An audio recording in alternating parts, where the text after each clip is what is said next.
Štai čia ant šio paminklo matome šios dienos datą.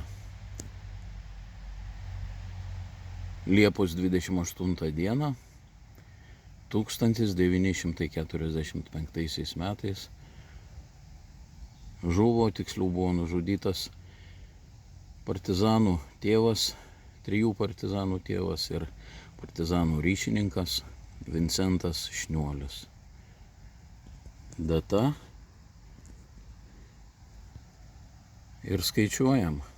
Šiandieną lygiai 80 metų, kaip žuvo šis iškilus žmogus. Kaip mes pažymim radviliškiečiai šią datą, kaip mes paminim šį žmogų. Štai papuošiam kapą, papuošiam paminklą tautinė juostele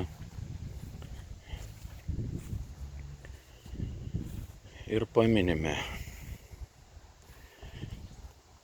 šią liūdną datą.